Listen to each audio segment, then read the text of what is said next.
Hey, you all got a very special bonus episode for you this week. The Winter Growers podcast is launching its second season, and the amazing Clara Coleman is kicking it off with Vera and Gordon of 10 Mothers Farm. You will remember this amazing little farm from season 2 of the podcast, and I'm super excited about this little update from Clara, which I will let her introduce for you. But I wanted to make sure that this podcast was on your radar. Search your podcast app for the Winter Growers podcast, wherever you get podcasts.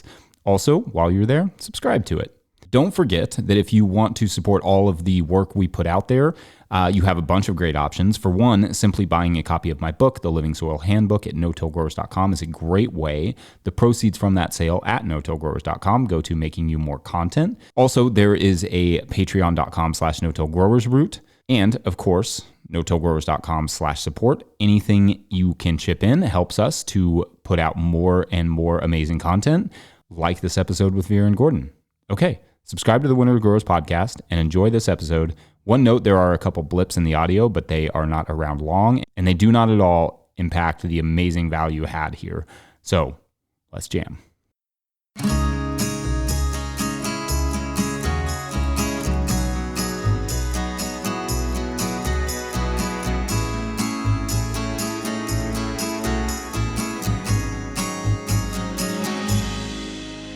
Today's episode of the Winter Growers podcast is brought to you by Growing for Market magazine.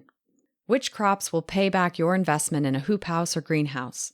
How does managing a greenhouse through the winter differ from summer growing? And which crops can just be overwintered in the field?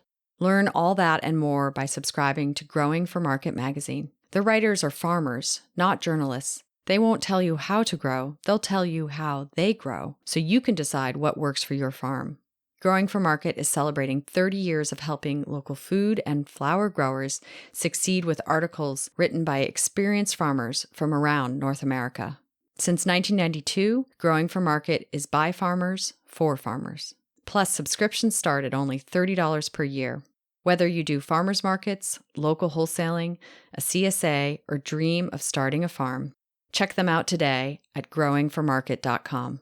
Request a free sample print or digital copy from their website, and podcast listeners can get a new subscriber discount of 25% off with the code WINTER when subscribing at growingformarket.com. I think Growing for Market magazine is an excellent and affordable resource for any grower. Today's show is also brought to you by Johnny's Selected Seeds.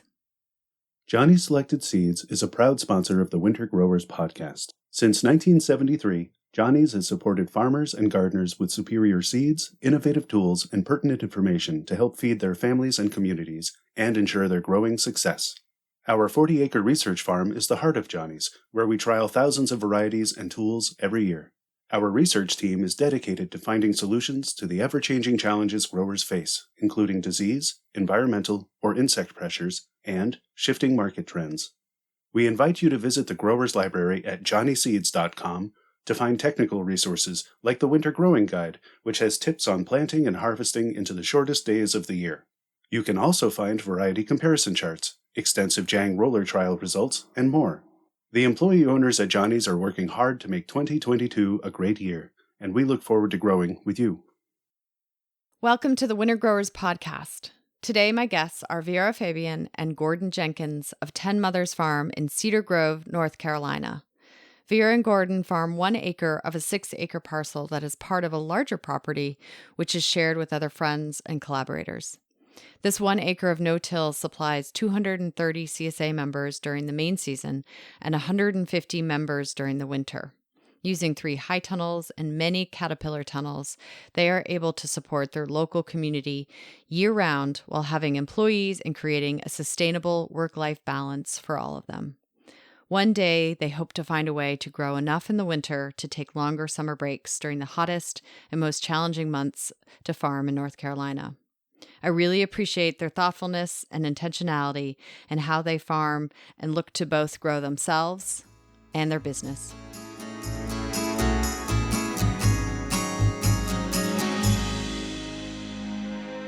Well, good. Well, I'd love to just kick off the conversation with a little bit more about your farming background, your story, how you got into farming. What really drew you to, this incredibly crazy and amazing career of farming? Yeah, I mean, it sort of feels wild. I don't think either of us would have imagined ourselves doing this when we were kids. Neither of us grew up on farms.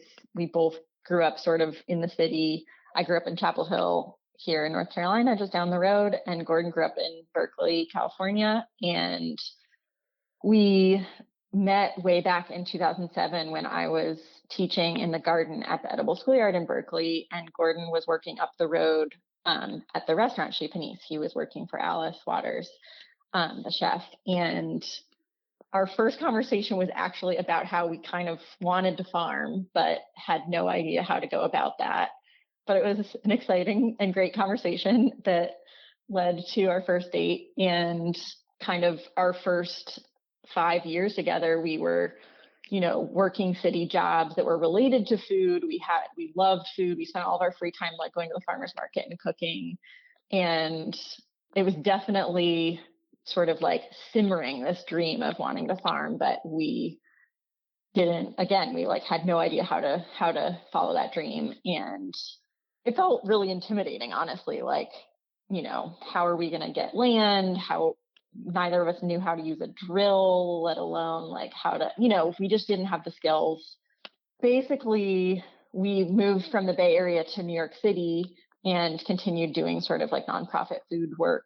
And we made an agreement with each other, a sort of silly agreement. We were like, we're just going to enjoy living in the city and doing what we're doing until New Year's Day 2012, when we can actually like talk about the future. We just didn't want to be distracted. And New Year's Day 2012 rolls around. We sit down and we're like, okay, when are we leaving the city? When are we gonna, figure out how we can farm? I think we basically wrote Barbara and Elliot maybe that day or the next day or something and asked if we could, get a position as apprentices at Four Season Farm. And we actually spent our first apprenticeship was out at Green String Farm in California with Bob Kennard. And then we drove across country to Maine, where we spent the season of Four Season Farm. And that first year, I mean, we were really just like shaking the city off and, dove right into farming full time and learned a ton. And I had a lot of culture shock. Neither of us had really lived in a rural place, and we were living in Harborside, Maine, half an hour from a tiny town. So there was a lot of culture shock and just like taking notes and absorbing all we could. And basically at the end of that season, we were like, well, where do we want to settle to farm on our own? And it was either California, where Gordon's from, or North Carolina, where I'm from.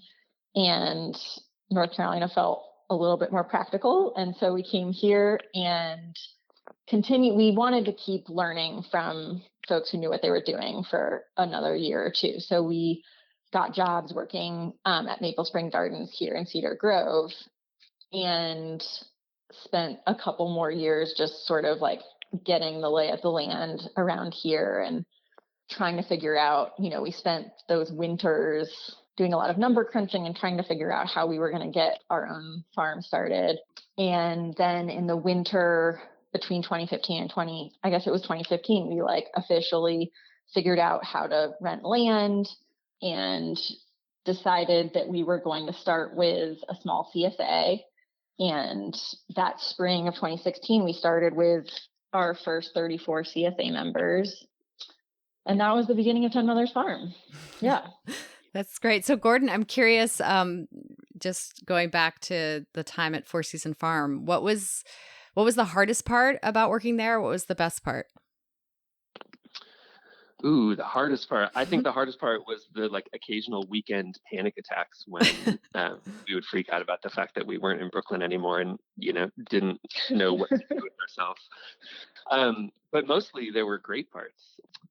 One of the best parts that comes to mind about Four Season Farm, funnily enough, doesn't even have to do with farming, but is sauna and the community that you have out in Harborside, and getting together with neighbors every Wednesday to sauna and check in and have a potluck and see how the weekend had gone was just like a really different way of being in community. You know, in the city, we probably had like 60 friends, but they all lived a half-hour subway ride away, and everyone was busy, and we maybe only saw each other like once every 2 weeks or every 2 months, sorry.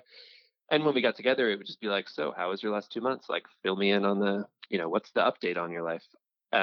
Whereas at Four Season Farm, in that wonderful community with neighbors, where, there's a really smaller group of people and you see them every single week, if not like 5 times a week, instead it's just like, hey, did you get your tractor fixed? Like, how'd that pie turn out? And that was just really rich and wonderful. We still talk about that and having that be kind of like the ideal community that we want to have.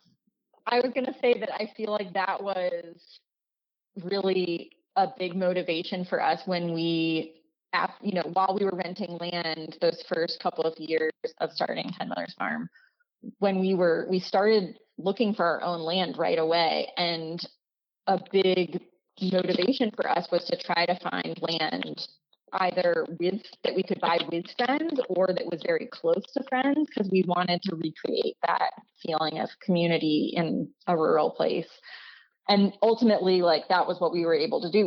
We were able to buy this property with 3 friends. It's subdivided so that we each own our own parcels, but we own one of the parcels in common. And we, definitely inspired by that community. We, have dreams of having a sauna someday, and we're a long way. It turns out it takes many years to build that kind of tight-knit community, but we're still inspired by that time there.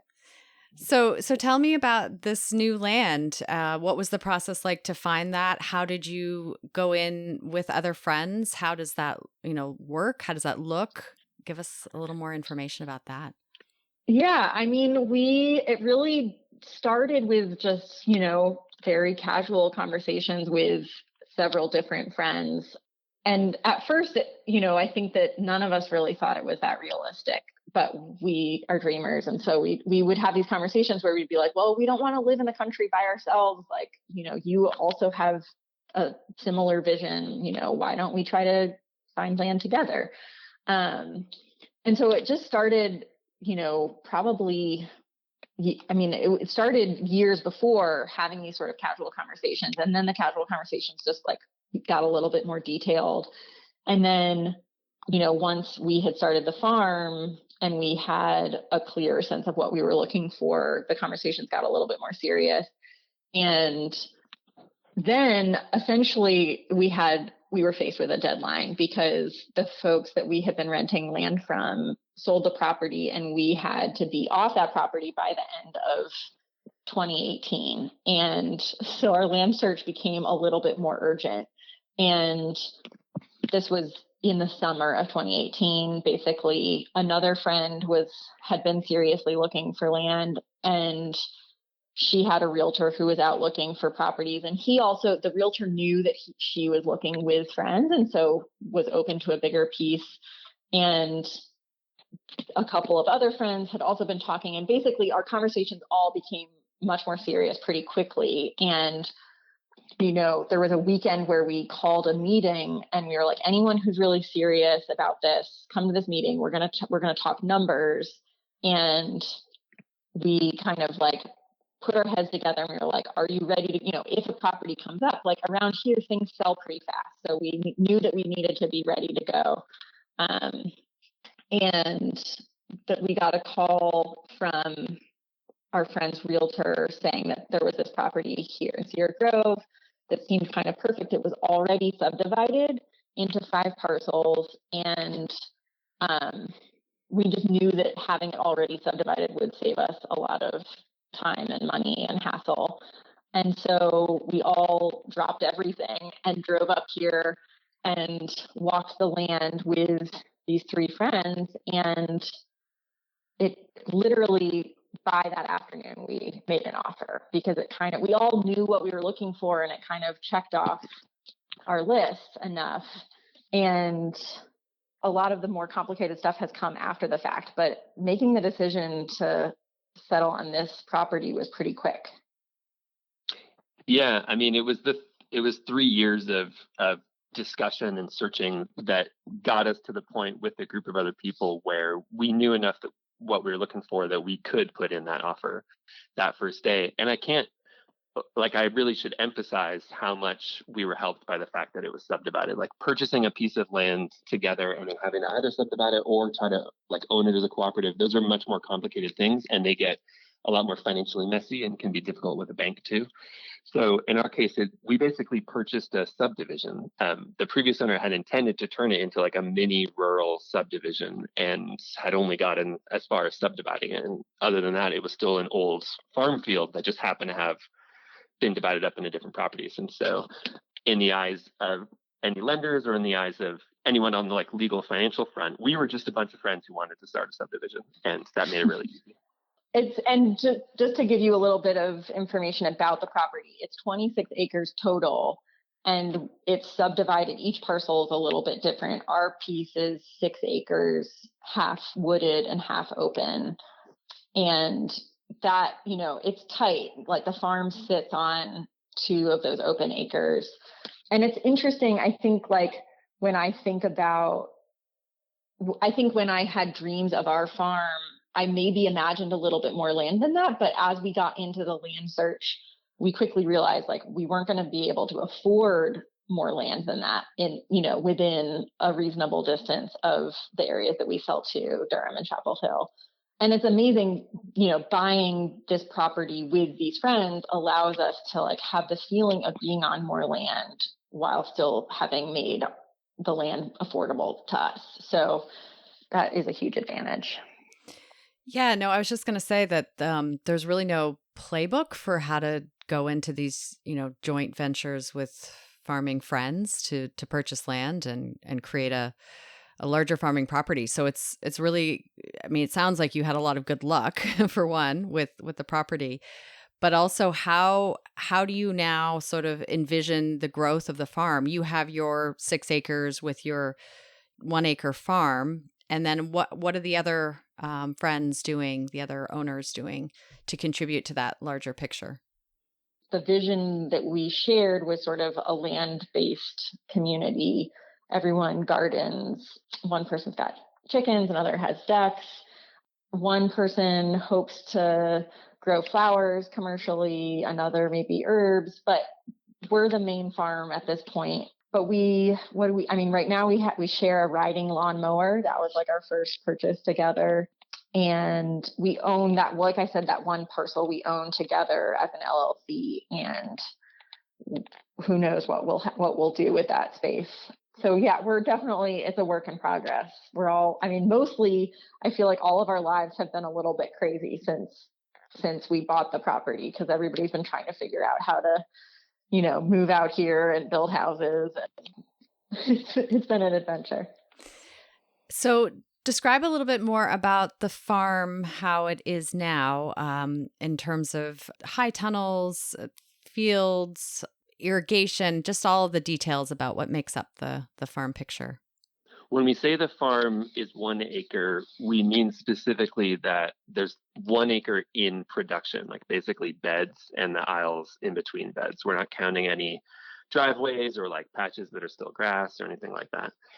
Basically, it's 220 beds total that are 50-foot beds.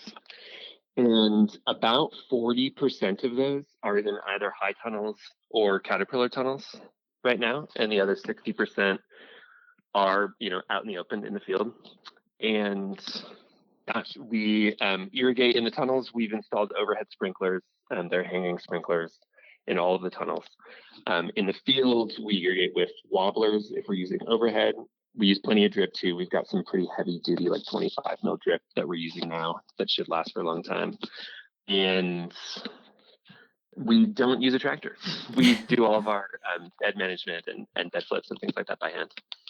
Do you use any walk behind, or are you completely sort of no-till, just tilther based, or even that?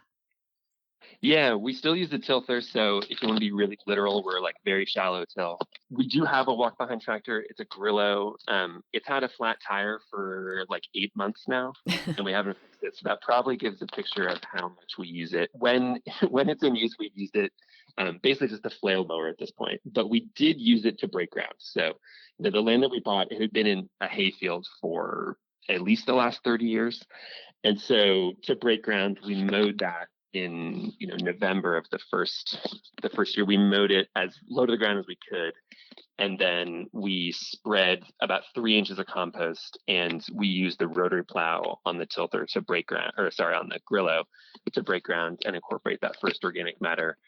And basically that was it for the walk behind. Ever since then, we've managed it just by broad forking, using the tilther and raking and making beds by hand.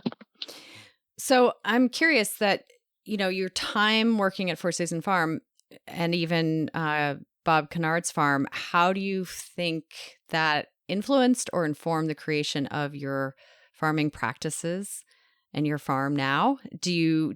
Where are there similarities? Where have you done things differently?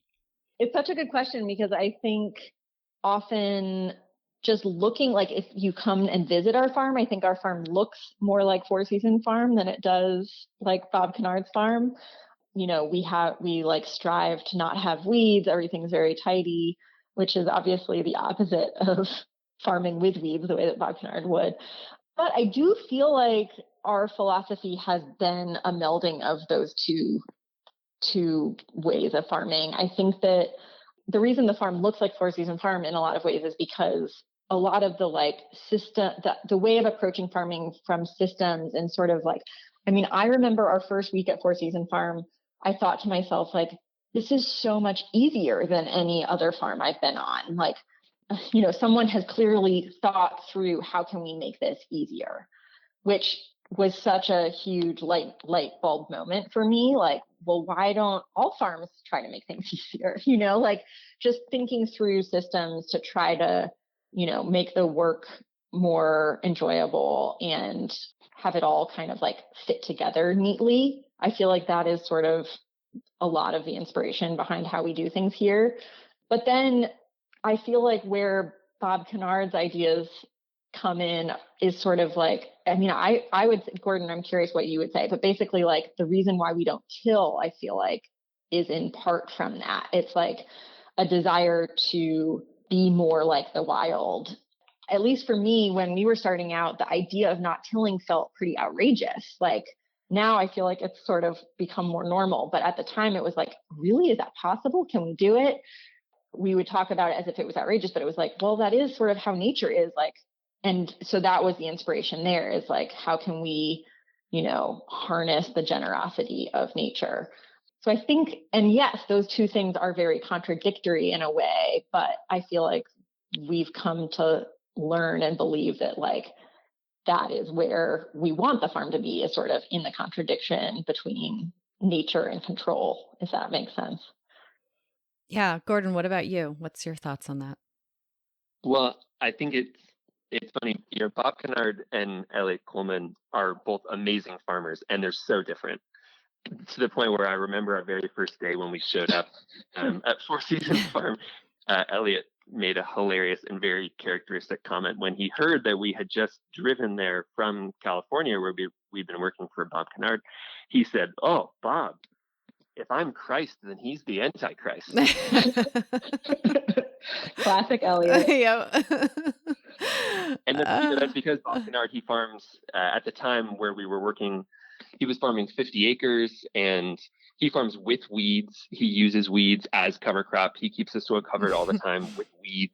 It's totally crazy. It's hard to find a crop sometimes, but his produce is absolutely stunning. And, his soil is so healthy and everything is so alive. It's really beautiful. At Four Season Farm, the systems are so incredible and it's so organized. And honestly, the produce is actually still incredibly stunning, and the soil is really beautiful. They're both really good farmers. At the end of the day, we farm small acreage. We only farm an acre. And so we have to manage the farm just really productively, really intensively in order to make a living off of that small acreage. And that just naturally leads us towards a system like y'all have at Four Season Farm, because I think, it's through that really small scale, really intensive focus, Four Season farming, that you can get the most output from a small piece of land.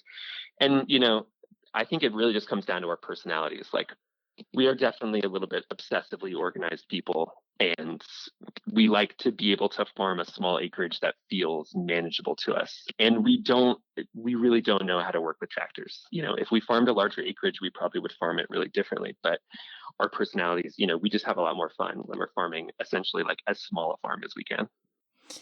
Yeah. Well, even with, an acre in, production, you have, from what I have written down here, 230 CSA members. So that's no small number for an acre of production. That's pretty incredible. How does that look for the full year of your farming practice? And is that are all sales going to the 230 members? Yeah. So at this point, like I said, when we started out with 34 CSA members, and or at least our thinking was that we would do like half restaurant sales and half CSA. And that sort of quickly changed over the first 2 or 3 years. We just sort of went with where we were pulled, and it felt like there was a lot of demand for the CSA. The CSA sold out very quickly those first few years and has continued to. And the restaurant sales always felt like we were having to try a little bit harder, felt like there was more competition. And so basically each year our restaurant sales have sort of like diminished as the CSA has grown, right up until was this winter. I guess it was the winter right before the pandemic. We were just sort of like, we are not going to plan to grow things for restaurants anymore. We'll take that space and devote it to expanding the CSA. And if we ever have excess, we'll sell those to the restaurants that we have a relationship with. So at this point, 2021, 99% of what we grow is for the CSA. And then any excess we either donate or sell to restaurants. So that's the breakdown at this point, is like, we're fully a CSA farm. We have the 230 families each week during the 29-week Maine season CSA. And this winter, we're doing a 10-week winter CSA for 150 CSA members. We wrap up our Maine season the week before Thanksgiving. And then this year, we're going to do a 2-week break, both so we can have a break for Thanksgiving and so we can do some planning for the next year. And then the winter CSA will start the first week of December and run through the end of February. Great. And then the 29-week Maine season, you take a break in August. Is that correct too? Yes. It is our attempt at trying to survive North Carolina hot and humid summers. Basically, August, Ken Dawson, who we work for at Maple Spring Gardens, has like a famous saying that you shouldn't make any major life decisions in the month of August, because it's basically the month in which most farmers really want to just throw in the towel. It's just been a long, hot season, and you're harvesting and selling, and you're planting all of your fall crops, and all the fall crops are struggling because it's still blazing hot out. August is hard probably wherever you farm, but in North Carolina it's particularly challenging. So when we started the farm, we were like, how can we, try to be smart about summer? Because we knew, like, Gordon, especially as a Californian, like, has a hard time with summer here. And we just knew that if we didn't sort of design our farm year to alleviate that burnout potential in August, that we would probably not be able to stick with this for the long run. So we started our August break just being 2 weeks long, and we've worked up to a full 4 weeks. And it's always hard to get CSA members to understand that we're not just piecing out on vacation that whole month. The way that we approach the break is, instead of spending all of our time harvesting and packing and delivering boxes, we're able to focus our effort on like flipping the farm to fall. So it's a ton of bed prep and transplanting and that way, because we're not spending as much time harvesting and packing, we can do all of that work in the morning before it gets quite as hot. We try to have, our crew, like we all are doing field work from 6:30 until 12:30 right now, which makes a big difference. And everybody tries to take vacation in August. So we're trying to all get an actual break in there too. And then we can start the fall a little bit less worn out. And how does that work with your members, though? I mean, having a very obvious break of August, middle of summer for them within that season, does that, you still have the same retention of customers? They're able to wait a full month before getting another box? Good question. Yeah, it actually works out pretty well, I would say. I would be curious if you asked our CSA members. It seems that a lot of our CSA members are on vacation in August. So that's one thing. And then, when we started the August break, it had been 17 weeks straight of CSA. So it gives them a chance to kind of like clean out their fridge, catch up. I sort of like to think of it as a way for them to remember, like, oh, if they have to go to the grocery store and they're comparing grocery store vegetables to ours, like it makes them appreciate the CSA, I think, rather than it just going straight all the way through. And we don't have them sign up again, like when they sign up for the season, it's for the full 29 weeks. So we don't give them the chance to, it keeps things simple. But yeah, and they all, like, last week was the last week before the break, and everybody ordered extras that could stock up for the break. I don't think folks mind it too much. I'm sure we have some diehard vegetable eaters who are sad, but it's nice for, absence makes the heart grow fonder. So your CSA for the winter goes down quite a bit. Is that just because, I guess, what influences that? Is that demand? Is that production? What has shaped that? And is there a way that you see you could shift more of your sales to sort of that backside of the calendar with the CSA model? I find that's a really interesting question. And it's kind of, for me, that's like the big nugget that we're chewing on right now. So we shrink the CSA mainly because that's how much we feel like we can get out of the tunnels in the wintertime. We're in North Carolina, we're zone 7B. It's certainly milder down here in the winter than it is up north. And so you can grow in the field. And in past winters, we have planted the outdoors for the winter, and we've had a whole bunch of low tunnels with hoops and row cover over them. And we've been able to successfully grow in the field, but the difference between field growing and the difference between tunnel growing in the winter turns out to be huge even here. Both that, like, things grow faster and they just like generally look a lot nicer in the tunnels. But also the challenging thing in this climate in the winter is that the temperatures don't stay cold.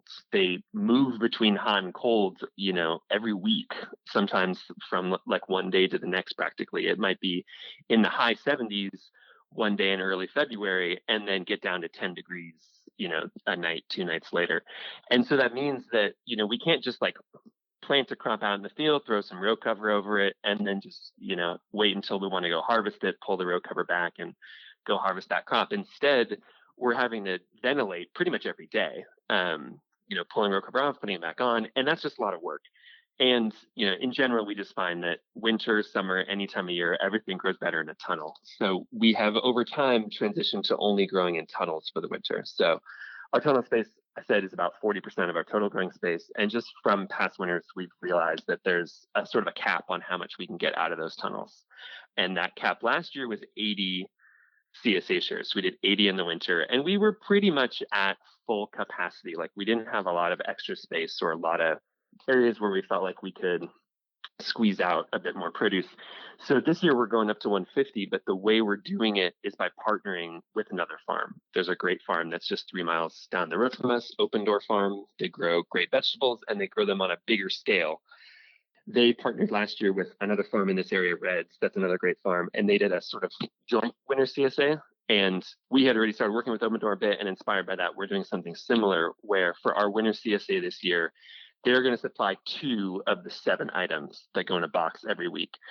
And they're going to supply items that make a lot more sense on a tractor scale. So they're going to grow winter squash and sweet potatoes and some other storage crops and things like that.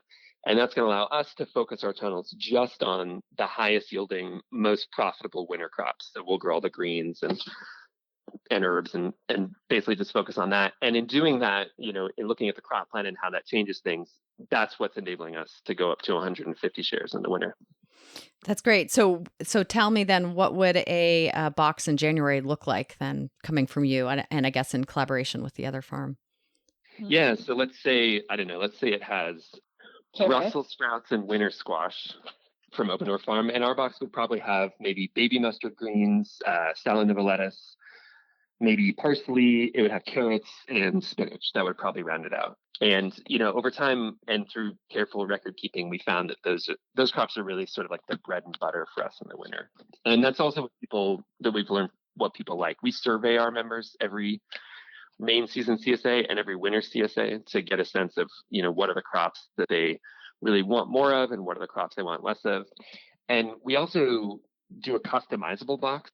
And so people can swap out their arugula and get double spinach instead. And so between those two things, the survey and the customizable box, we just have a lot of data about what members are looking for. And so basically baby greens, carrots, spinach, and herbs is that sweet spot of what's most profitable for us growing in the winter on our small space in tunnels, and also what CSA members want to eat.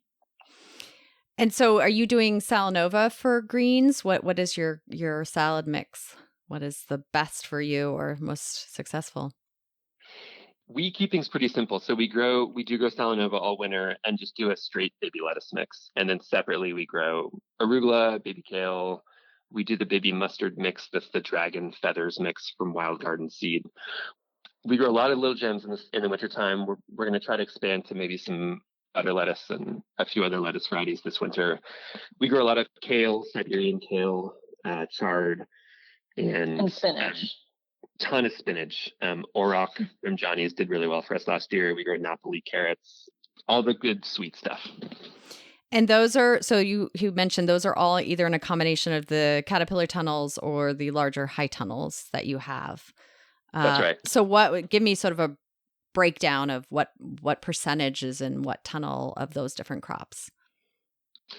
Let's see. Probably the most space is devoted to lettuce, spinach, and carrots. And, spinach and carrots definitely do grow outside here, but the quality is just so much higher in tunnels. And so this winter, we might have 200-foot caterpillar tunnels devoted to spinach, 100-foot caterpillar tunnel just in carrots, plus probably like spilling over into another. We might have, let's say, 16 50-foot beds of different types of lettuce. In the wintertime, we're able to get 2 or sometimes even 3 cuts from Salanova, which we're usually not able to get that many in the spring and the fall because, just it's hot and it's more humid and lettuce doesn't thrive quite the same way. So we are able to get a couple double cuts from some beds in the winter that we might not in other seasons, and that helps things out too. We'll have a whole high tunnel this winter that's a 100-foot tunnel that's just devoted to kale and chard. So, because we've shortened our crop list for this winter in our expansion to 150 members and in, focusing a little bit more what we're growing, we'll have bigger plantings of a smaller number of crops, which is something unusual for us since we're a CSA farm. We usually have like 40 crops planted at a time or a wide variety. Having a smaller number is different for us, but, it's going to make more financial sense ultimately. And are you covering any of those tunnels as well with an inner layer? What is necessary down where you are? Yeah, all of them. All of them. Every single one of those tunnels has row cover fitted for that tunnel. As big a piece as we feel like we can manage to make it easy to cover. And I mean, pretty much every single morning of the winter, at least 90% of the mornings, we're going out there, based on when the sun is out, we're opening up the tunnel and we're pulling that row cover off and then pulling the row cover back on at the end of the day. So ventilation is probably like the biggest challenge to winter growing here. I mean, we're in that like crazy zone where it still gets quite cold here, but then it warms up a lot. And, the fluctuations are just so wild. And so, yeah, a lot of venting and covering, uncovering. Hey, podcast listeners, we're going to pause for a moment to hear from one of our show sponsors. Today's show is also brought to you by Tunnel Vision Hoops. Tunnel Vision Hoops designs and manufactures do-it-yourself high tunnels, hoop houses, and greenhouses. With an extensive array of products to help large and small growers become more productive, they have 11 different tunnel widths to fit any application and designs to stand up to weather conditions from coast to coast. Tunnel Vision is also a national distributor of parts and accessories needed to build, maintain, or upgrade an existing tunnel or hoop house. Check out their Tunnel Vision Hoops YouTube channel for instructional how-to videos to help build a great high tunnel or hoop house.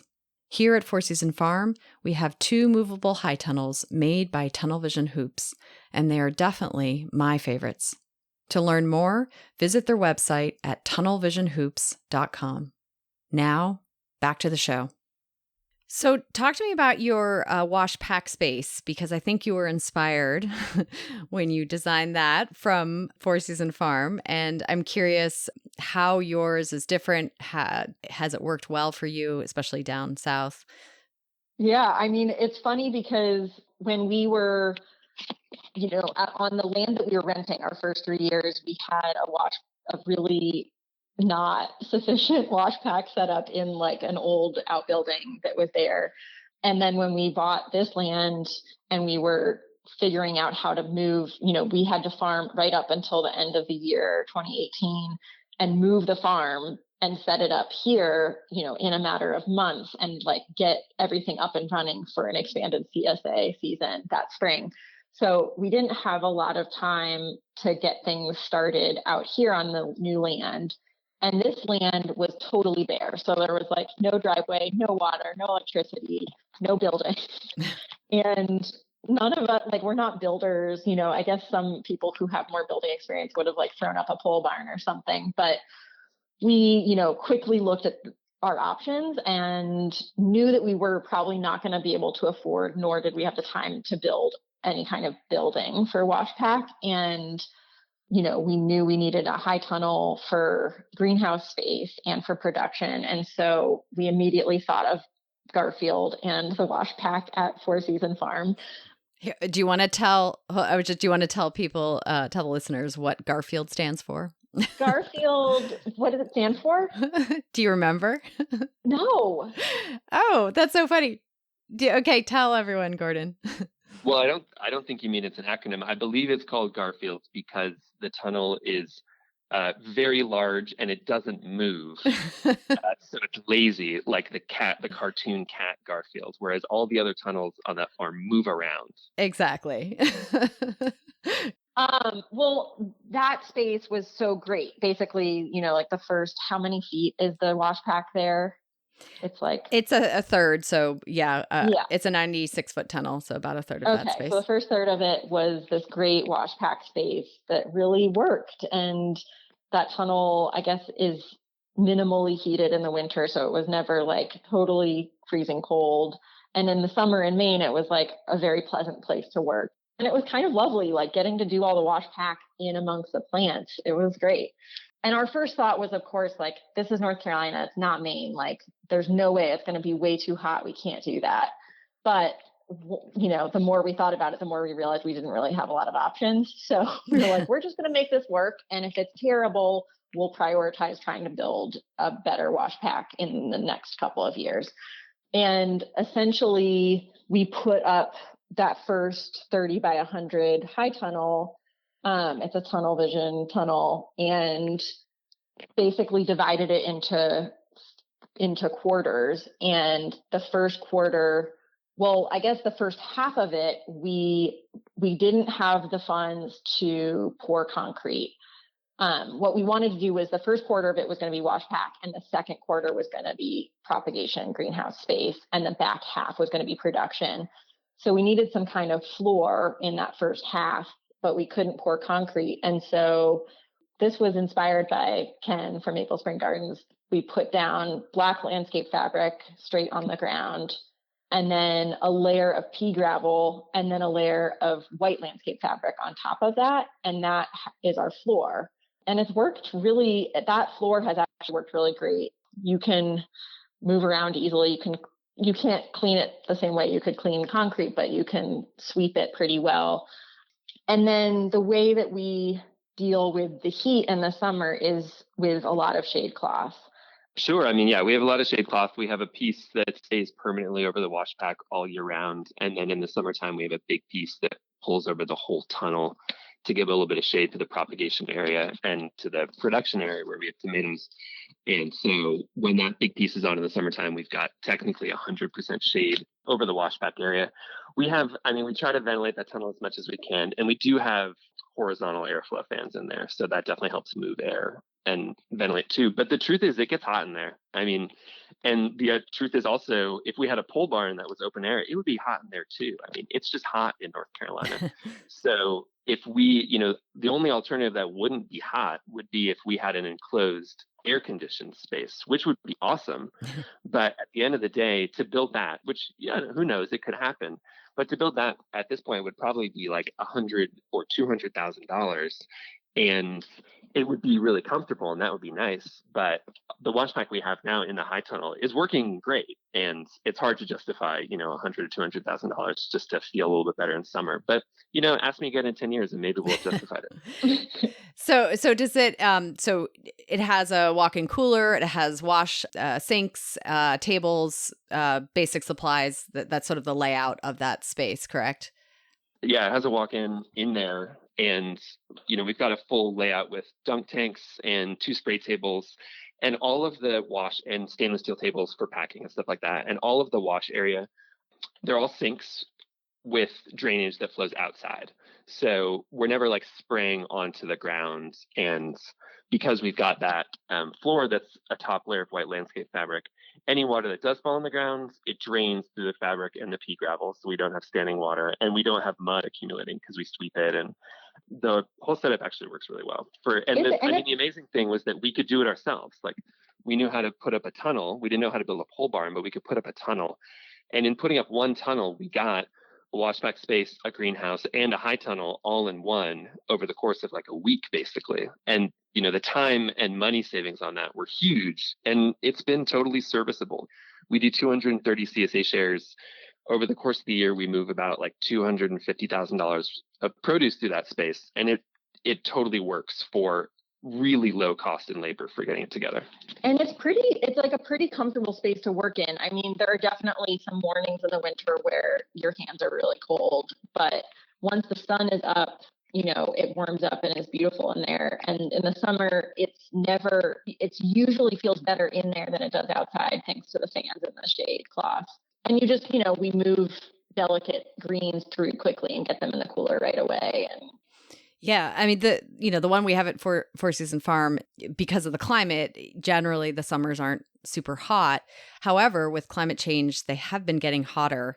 And actually, so since you worked there, I've had to put shade cloth inside along the trusses. Wow. To make it more enjoyable and comfortable to work in there, because the sun can really beat in, when you're trying to bag and wash things. So it's interesting to see how, it's even become more challenging for us, even in Maine, to do that system now. So I'm curious about employees. What do you have employees? How many? How does that work for you? Yeah, there are now 5 of us full-time on the farm, including Gordon and myself. So we have 3 full-time employees and we're all year round, which is, again, like a huge advantage of having growing in the winter, is it allows us to have folks employed straight through the winter. And I feel like that has it's funny, starting out, I don't know if that was something that we prioritized, but I feel like over time it's becoming more of a priority, like just thinking about, making sure that the jobs that we're creating are like solid jobs that make people a fair living and feel sustainable. So I think that's sort of our setup right now. That might change a little bit here and there, but that's where we're at. And is that something you feel like you've been able to do? I mean, to prioritize, fair wages and make a living. How does that work for your scale? I mean, it is. I would say that we're getting there. It's Yeah. like a constant work in progress. I feel like starting out, we didn't pay ourselves at all those first few years, and when we did hire someone, we couldn't pay them as well as we wanted to at first. But I feel like each year it's improved pretty dramatically and pretty quickly. And that's in large part just because the way I feel like the way we go about pricing, setting the price for the CSA is a little bit different. We start from a place of like looking at the budget, looking at how many of us are working on the farm, and basically setting a goal of a living wage for all of us, and then work backwards from there to figure out how much money we need to make in that coming year to pay everybody a living wage. That's how we determine, how many CSA shares we need to sell and what the price is going to be. And we try to be as transparent as we can by sharing that budget with our CSA members so that they understand, if we're raising the price of the CSA, this is why. And I don't know, I feel like that that's allowed us to sort of set a priority of paying everybody better and making it work, because with the CSA, like it's not as much of a gamble. We know sort of at the beginning of the year, like we've sold this many CSA shares, so we can pay everyone this much.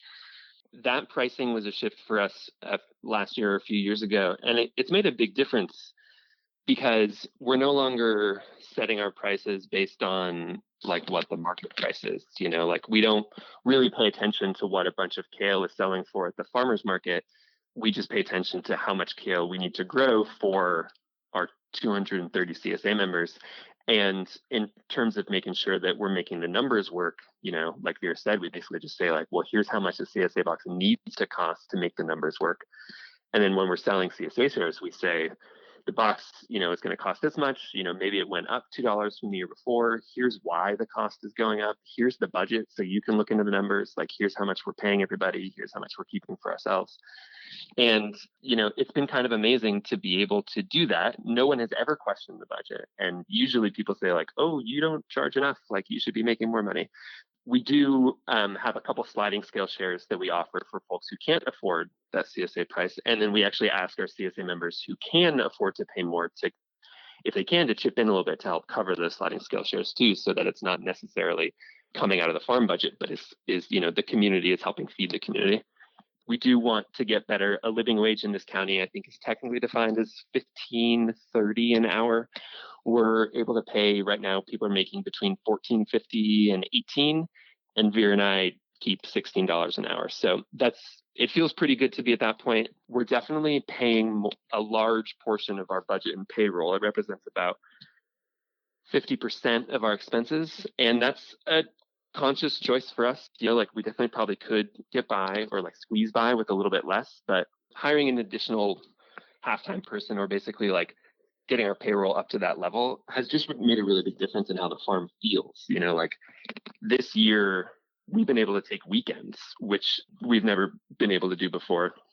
And the farm just feels a lot more manageable. So you could say we're kind of like over capacity on labor, but it's a conscious choice and it's made a big difference for us. Yeah. Yeah, I feel like, it's really amazing. I think this year is the first year that the farm hasn't felt like sort of in a constant state of emergency. Maybe that sounds dramatic, but just sort of like, it definitely is the first year where I feel like my adrenaline has been like manageable. And it's all thanks to having reliable, awesome group of people running things. And I think that experience just makes you realize like that is worth everything. And I don't know, I feel like this is probably the hardest part of farming, is like trying to figure out how to have everyone who's farming making a living and not working too hard. But it's something we think a lot about, and it feels like we just need to be paid better for this work. And it's a big challenge to figure out how to do that while still having your food be affordable. I feel like we're like slowly every year we're trying to make some progress. Yeah. No, it sounds like it. And thank you for being so transparent about your numbers and everything too. So what is next for 10 Mothers Farm? You know, how do you see sort of it growing, or do you see it sort of maintaining? What is next? Or is that too big of a question? No, it's a great question. It's good for us to talk about it. I think that for anyone who's moved a farm, it feels like you kind of have to start the farm all over again. And that has its pros and cons. I think that we were able to like make mistakes and learn a lot on our rented land. And then when we moved the farm here, it was like we kind of knew how to set the farm up. But it's also a huge push, you know, starting over on new land. And so I feel like the last 3 years on this property have been like every year has been this like big, we've expanded the CSA, we've built a lot of infrastructure, you know, a lot has happened, and it's been really exciting and fulfilling, but it's also been really exhausting. So I think that we're at a point, like I said, this year has been the first year where it felt like much more manageable. So I think we're at a point where we're pretty excited about being a little bit more stable where we're at, and, you know, sort of refining smaller things that we haven't been able to work on because we've been sort of focused on like these big projects and expansions. Part of that is like having the time and energy to like really focus more on the soil, and like, you know, it's exciting. We're like starting to see it really improve here. And so I think that that's sort of like where we're at right now, is like really looking forward to not making big changes and be able to just sort of like really focus on the soil and getting our plants to be as healthy as possible.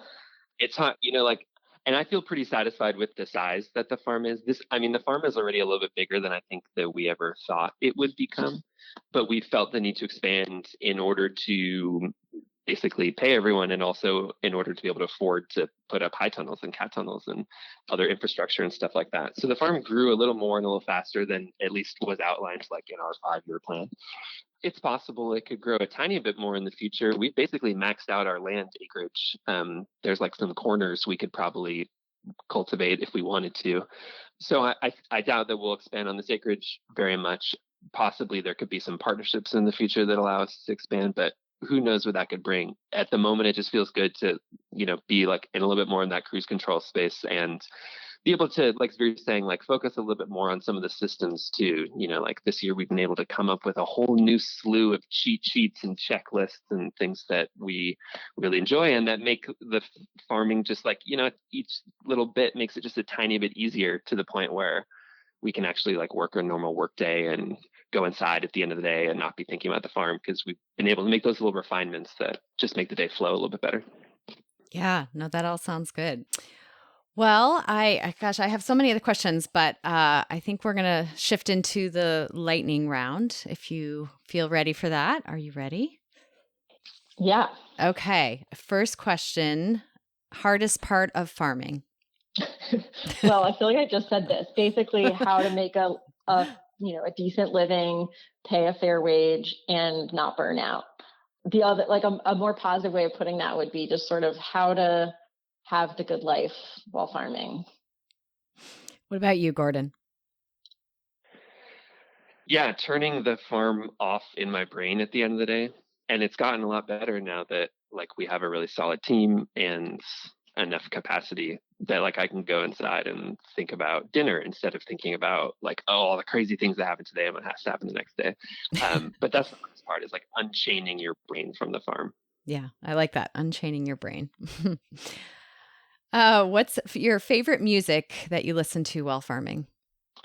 We listen to a lot of music on the farm, you know, basically like, especially when it's August and we're all super tired, we need something to like keep us up tempo. And we've started joking that we should start a pirate radio station on the farm that would intersperse like all the eclectic music that we listen to, along with like important weather updates and things like that for local farmers, but we're not there yet. What do we listen to? We listen to, I mean, honestly, a lot of like really up tempo stuff. So probably a lot of Hot Chip recently. West African music appears on there a lot. weird things that have popped up on people's Spotify recently. We kind of all like pass the baton in playing whatever like new or weird music we've heard recently, that keeps the pace going lively. What do you love besides farming? Well, this year it's funny because, as Gordon said, this is our first year where we're not working on weekends, or we're like minimally doing minimal work on weekends. And we have quickly filled a lot of that time with our home garden. Wow. So it turns out that we really love to grow things even when it's not for the farm. But no, I mean, that's serious. Like, we actually, it turns out I really love to grow flowers just for fun. We've got things in our home garden that we can't grow on a farm scale, like blueberries and asparagus. But other than that, what do we like to cook a lot. We love having folks over and cooking and sharing food with them. We read a lot. Gordon's recently gotten into bird watching. Nothing too wild and crazy. An inspiring farmer or land steward you'd want to have as a dinner guest, living or deceased? I think the person that I'd want to speak to the most would probably be like an indigenous farmer from 1,000 years ago, ideally from, this area. We would probably need a translator, but like being able to learn from indigenous people who were better land stewards than I know I will ever be able to be, who thought of the whole concept of land stewardship was much deeper and broader and, like sort of more fundamental than the way that I can even conceive of it. I would love to be able to, spend a week talking about farming together. Mm. What about you, Vera?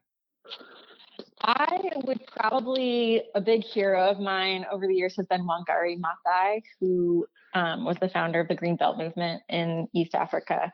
She was just a environmental activist, badass, who incorporated sustainable agriculture into their work and facilitated the planting of many, many trees. So I would probably invite her, or maybe Ruth Stout, the author of, is it How to Have a Green Thumb Without an Aching Back? Yes, I think so. Yeah. An early no-till gardening book that is charming. And I don't know, I would love to meet her. What's one piece of advice you wish you had starting out, or something you wish you had done differently? I mean, mine would be that everything will take probably 2 or 3 times as long as you initially think that it will. So I think just to be patient, and it sounds very obvious and it's not advice that I ever want to take, but to just really enjoy and live the process rather than be focused on getting to this destination. What about you, Gordon? I wish that earlier on I had focused on learning more about communication and working with people, and how to have good work relationships that are authentic and vulnerable and compassionate and so on. Because, at the end of the day, the people you work with, that's most of your day.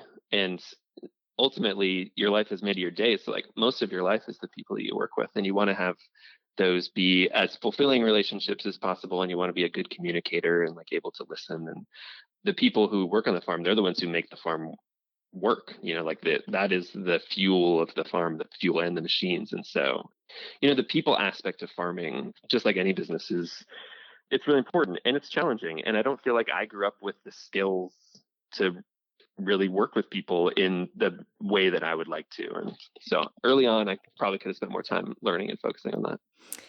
What is your learning edge, or where do you feel like your abilities or understandings as a farmer could grow? I mean, I would second what Gordon just said. I feel like for me, the things that I keep coming up against are sort of how to be as a person.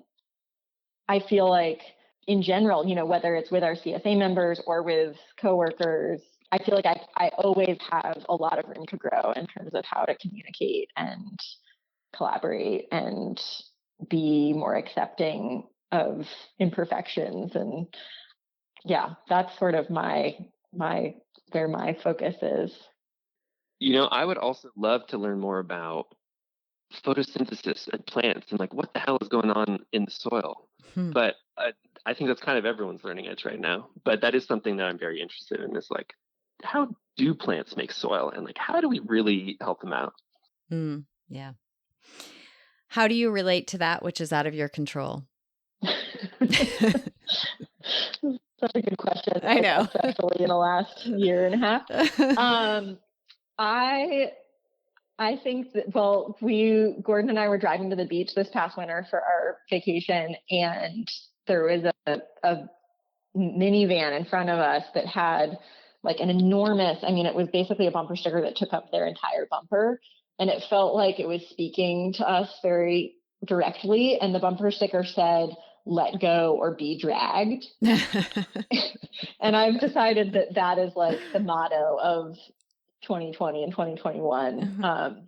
So I don't know if that is sufficient answer, but that's where I'm at with things that are out of my control. Just let go. Yeah, no, I mean, I second that. It's hard. It's probably, it's like the daily or even hourly struggle to let go, but it's ultimately, it's the only way. Yeah. Where or how does wildness enter or influence your farming practice?